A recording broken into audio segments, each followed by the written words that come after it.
Hey, welcome back to the Big Grand Show. As always, thank you for joining me. If you could, hit that subscribe button down below and let's get right to it. Now, this is the first video in my series I'm doing of the people running for the nomination for the Democratic Party for the 2020 election. I'm going to start with Andrew Yang, and Andrew Yang is going to be, I'm going to go over three of his main points in three separate videos. I believe that's the point, or at least that's what I plan to do. We'll see how the views go. But I plan to at least do two videos. If we get to a third video, that's great. Just keep coming back, hitting the like button, and and sharing the videos, and we'll get to that third video. But first off, we're going to talk about Andrew Yang and his idea for universal basic income. Now, universal basic income is not a new concept. It's not something that's just been invented recently or something. There's been a lot of talk about it in recent years, especially as jobs become a little more scarce for certain people, especially people that work in, jobs that are getting outsourced and getting replaced by automation, all the way from, people that work, on car factories, all the way to people working coal mines are getting replaced by automated robots and things like that. Now, this goes all the way back, though, to Thomas Paine, a founder of the United States of America. He even argued for a basic income for people in the country.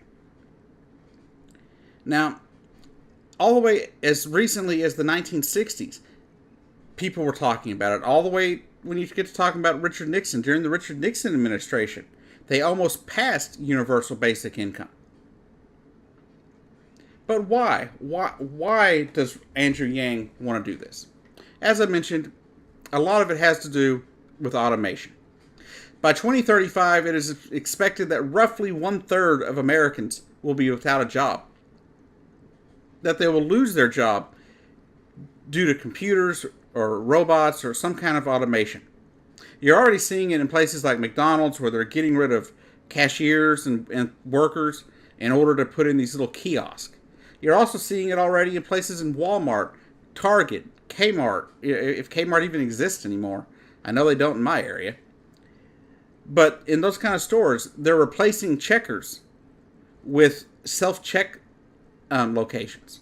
You're already seeing it. So you're already seeing these problems, and this is the main reason he wants to do this. He also believes it would be a way to stamp out poverty.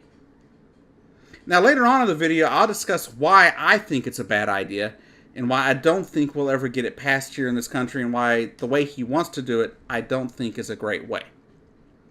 But first off, you may be sitting there thinking, Jake, how in the hell is he going to pay for this? Well, let's talk about that.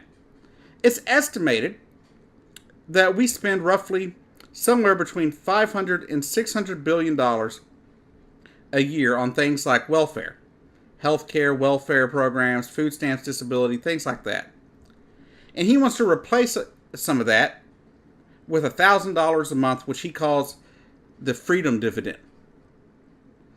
Now, he says that what he would do to save money anyway, would be to take people that are already on disability or on food stamps with all these restrictions that are on those programs, and just give people this $1,000 a month, free and clear, with no questions asked and no restrictions.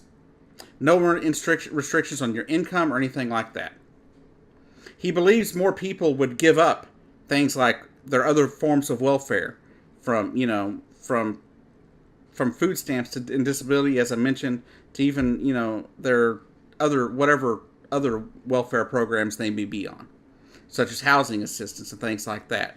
Fewer people would be on those programs if they were given this money. That is his belief anyway. Another way he wants to pay for it is through a value-added tax, which is basically a national sales tax. Now, I'm a supporter of a national sales tax to a point, but the issue we have here is he wants to do it at 10%, which would raise roughly $800 billion a year to help cover this.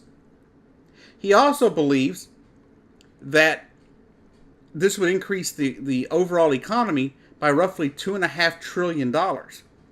Therefore, he thinks it would kind of pay for itself in and of its, on its own, along with the value-added tax and the people giving up their benefits. Now, this may sound like a great idea, and it's not really a terrible idea in and of itself. But here's where the problem comes in. The problem we have is that his idea would cost an estimated $3 trillion. If you look at it, for the total number, you're looking at roughly $3 trillion. And I'm not talking over 10 years. I'm talking $3 trillion a year. And if that is the case, I don't even think these numbers would cover it. Because I don't believe the economy growing necessarily means that the government gets that much tax money. They might, sure, tax revenues could go up because they'd be getting that value added tax money and stuff like that. But at the end of the day, are we really saving any money? Now, it can be argued that we could save money by people leaving the other programs, that you wouldn't have to pay as many middlemen. You wouldn't have to have as many housing authorities. You wouldn't have to have so much government money going out to places. Like I live in a place now. I live in a place where, your income sets your rent. So in some respects, that would be great for the federal government. I think there would be some savings there. But I don't think in the long haul it would save much. Because you think about it. He's not just wanting to give this money to a few poor people. He's wanting to give it to rich people and poor people. He's wanting to give it to all 320 million Americans. And this creates a problem financially. Because he says this pays for it, but I don't think it does.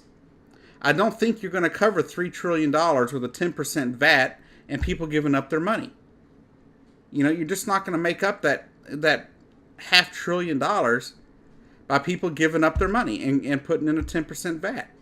And I don't believe people in America are going to put up with it. I don't believe Americans are going to support it. I don't believe liberals will support it. And I sure don't believe conservatives will support it. Not unless there is something stuck in the middle of it that creates a bipartisan, consensus. And I don't believe $1,000 a month is going to get it done.